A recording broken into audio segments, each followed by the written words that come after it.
Well, not an easy answer. There's an African proverb that says it takes a village to raise a child. So, what am I today is not one thing, one person, one event. It's a combination of all those factors that makes me what I am today. But I've been lucky, alhamdulillah, that I have been child of some great parents. I have been a mentee of some great teachers and trainers, and I have been friends of some great people who have shown me the right path. And I've been lucky, alhamdulillah, to find the right opportunities to get where I am. So it's a combination of all that.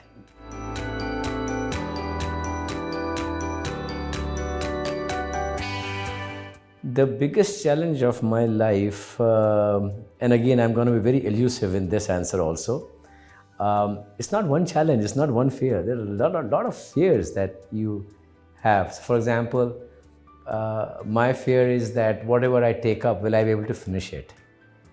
Do I know all the problems that lie ahead of me when I pick up a task?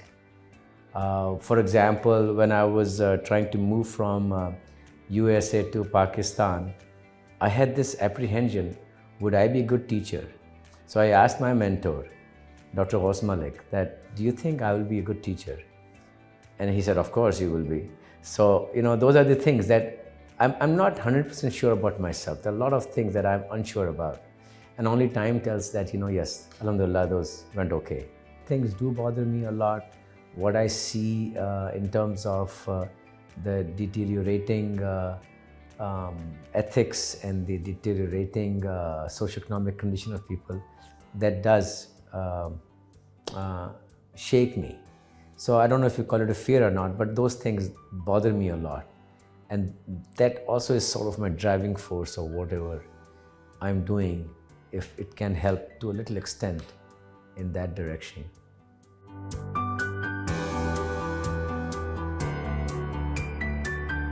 Well, first of all, thank you very much for putting me up there on the pedestal that, look at me, at my success and inspiration. I don't know about that. But I think, what's coming to my mind is my father, Abhijan, was in his late 70s, and he visited me when I was in Michigan.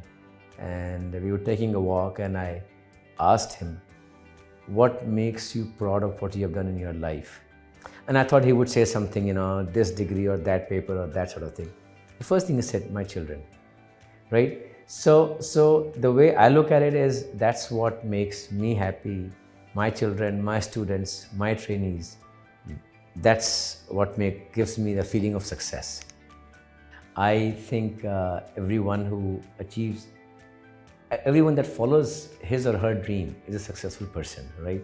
Whether you get the end result or not, that's a different story. But success is the journey, not the result. And in my case, what I can say is that what transformed me, as you were asking earlier, was that I felt after getting my training and my education, my PhD, my surgical training, and then I practiced over there in USA, and I felt like I am dying a slow death. And why did I feel that? Because yes, there are things that I can do, but I don't know, I did not find that kind of relevance to what my goals were.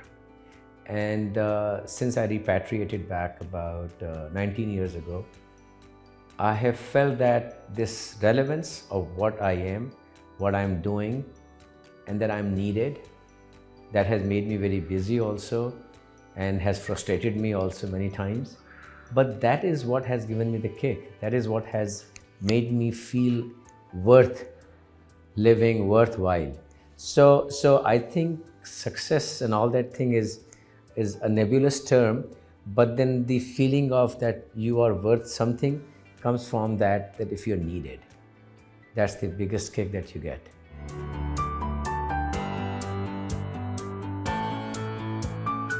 When I was finishing my residency back in 1990, 1998. So I visited Pakistan end of 1997, and I was trained at Henry Ford Hospital. Before that, I was University of Buffalo, and I made a trip from here all the way to Peshawar, and I stopped at different cities. I visited different hospitals. So AKU was one of them. There were few other institutions in Karachi that I visited, and I was just finishing my residency. I was in Lahore, I went to Islamabad, Pindi, Peshawar, and I saw the system everywhere. And there was not a single institution at that point that I felt comfortable that I could come back in and I will be surrounded by a set of standards that I would feel comfortable with. This was the only institution where I saw that there were things that were standards, and I was trained in the standards. So it was very difficult for me to leave those standards and just, scramble for things. So AQ provided me a wonderful landing cushion. I landed without any bounce, landed very comfortably in Pakistan, alhamdulillah, and I couldn't have imagined going anywhere else. So that was the best transition I had.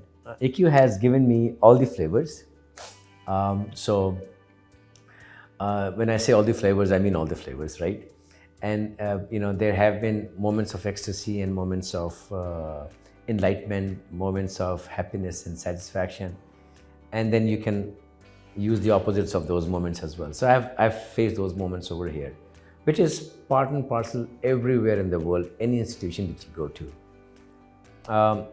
But then in that process, I learned a lot, and I matured a lot in that process, trying to deal with those. And I'm lucky to have had good friends to, make me understand those issues, help me recover from a lot of different things, as well as guide me in moments where I was so ecstatic that I could have ignored a lot of things which were important.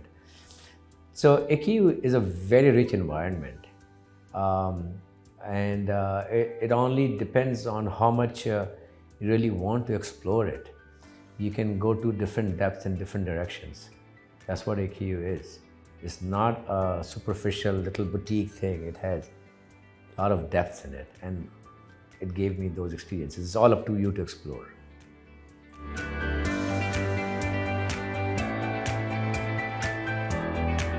Humanity, give, core, family is love, friends.